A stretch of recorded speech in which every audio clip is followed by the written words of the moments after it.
बिस्मिल्लाहिर्रहमानिर्रहीम। अस्सलाम वालेकुम माय यूट्यूब फैमिली। आज मैं लेके आई हूँ बेहतरीन सी रेसिपी, चिकन डोनेट की रेसिपी। बहुत ही सिंपल इजी तरीके से बनाना सिखा रही हूँ मैं, और आपको बहुत ही पसंद आएगी इंशाल्लाह। इस इफ्तार में आप ज़रूर ट्राई कीजिए, आपके बच्चों को, आपको बहुत अच्छी लगेगी। ये देखिए, ये वाइट ब्रेड है, ये 5 अदद ब्रेड के स्लाइस है। अब इसको क्या करिए, मोटा मोटा तोड़ के इसको चॉपर में चॉप कर लीजिए। और ये माशाल्लाह से बहुत ही अच्छी बनेगी, आप ज़रूर ट्राई कीजिए ये रेसिपी। और खाने में भी उतना ही जायकेदार और सिंपल इजी चीज़ों से लेके बनाऊंगी मैं। ज़्यादा कुछ चीज़ें नहीं डालूंगी, बस। अब इसको चॉप कर लीजिए। अब लीजिए, इसको बंद कर लीजिए। बंद करके अब इसको चॉप कर लीजिए, इसको अच्छी तरह से। देखिए, अच्छी तरह से चॉप करके ला चुकी हूँ मैं। अब इसी के अंदर बोनलेस चिकन जाएगा, आधा किलो, 500 ग्राम। आधा किलो ही चिकन से बहुत सारे डोनेट बनते हैं और झटपट बन जाते हैं। अब इसी में कुछ पाउडर मसाले डालूंगी। 1 चम्मच भर के चिकन पाउडर मसाला डाल दीजिए।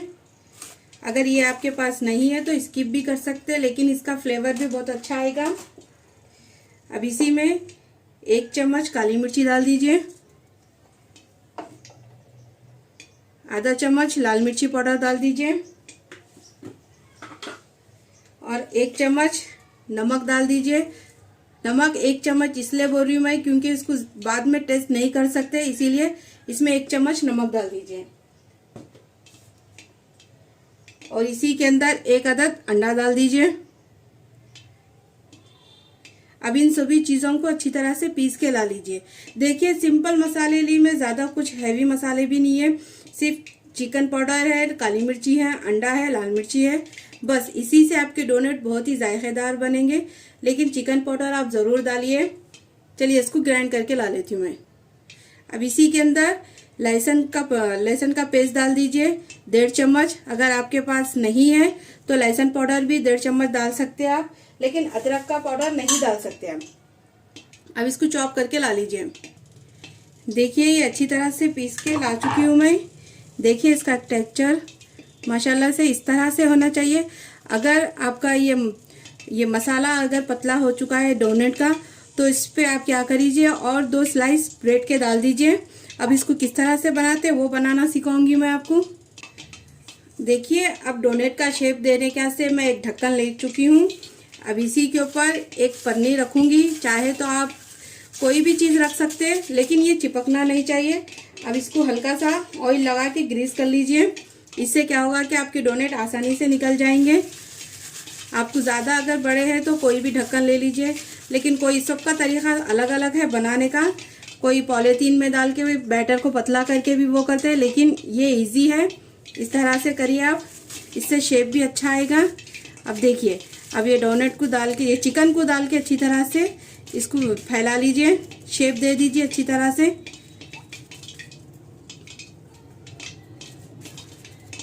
बहुत ही सिंपल और झटपट बन जाते। इस तरह से करने से आपके डोनेट को भी अच्छी तरह से शेप मिल जाता। देखिए, इस तरह से। अब मैं इसी तरह से करके सारे डोनेट को तैयार कर लूंगी।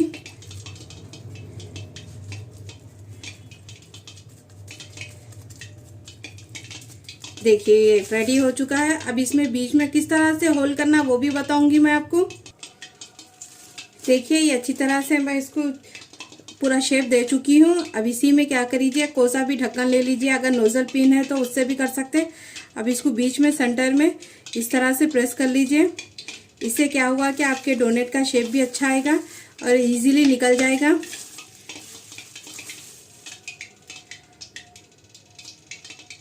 देखिए, अब हल्का सा इसको प्रेस कर लीजिए, ख़त्म।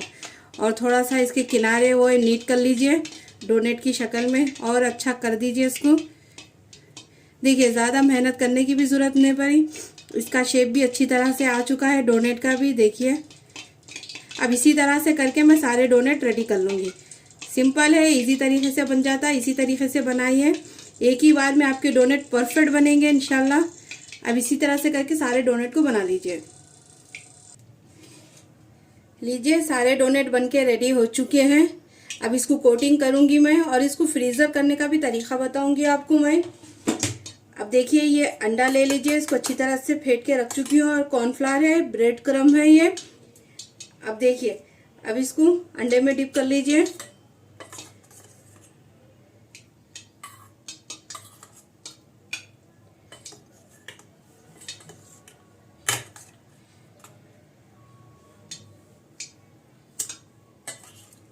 अब अंडे में डिप करने के बाद इसको कॉर्नफ्लावर में डिप कर दीजिए, अच्छी तरह से इसको कोटिंग कर लीजिए।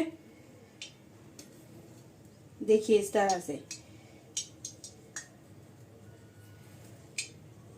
अब इस तरह से करने से अब ब्रेड क्रम्ब में डाल दीजिए अच्छी तरह से, ताकि इसकी कोटिंग अच्छी तरह से होनी चाहिए।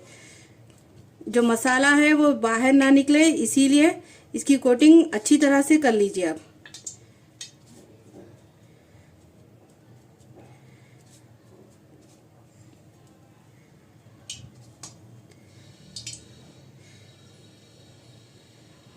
देखिए ये अच्छी तरह से कोट हो चुका है। अब इसी तरह से करके मैं सारे बना लूंगी। देखिए एक चूल्हे पे कढ़ाई चढ़ा दीजिए और देखिए सारे डोनेट बनके रेडी हो चुके हैं।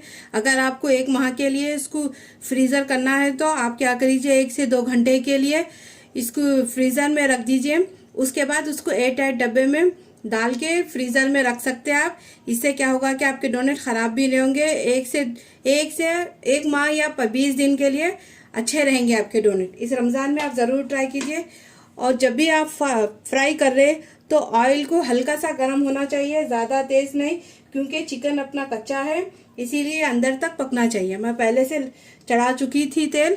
अब इसको हल्का सा डाल दीजिए, लो फ्लेम पे इसको कम से कम अच्छी तरह से गोल्डन क्रिस्प होने तक फ्राई कर लीजिए। ये अच्छी तरह से गोल्डन फ्राई होना चाहिए, अंदर तक आपका चिकन पकना चाहिए, तब तक पका लीजिए इसको। देखिए कम से कम मेरे को ये 5 से 8 मिनट हो चुके हैं। अब इसकी साइड चेंज कर लीजिए। देखिए ये ज़रा भी टूटे नहीं माशाल्लाह से। और इसको आप क्या करिए, डीप फ्राई करिए, शैलो फ्राई मत करिए। अगर शैलो फ्राई करेंगे तो ये डोनेट आपके टूट सकते, इसीलिए इसको डीप फ्राई करिए। अब इसको और लो फ्लेम पे एक 5 से 8 मिनट के लिए इसी तरह फ्राई कर लीजिए। डोनेट अच्छी तरह से फ्राई हो चुके हैं देखिए, और 8 मिनट में अच्छी तरह से इसको फ्राई कर चुकी हूँ। अब ये सारे डोनेट को निकाल लीजिए।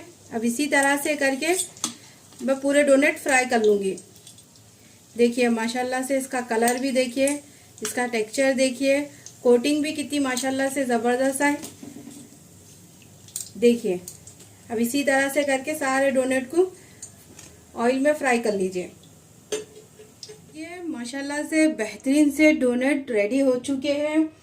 चिकन डोनेट अच्छी तरह से क्रिस्पी, इसका क्रंचनेस देखिए माशाल्लाह से। इसी तरह से आप बनाइए जिस तरह से मैं बनाई। सिंपल इजी रेसिपी है, झटपट बन जाती।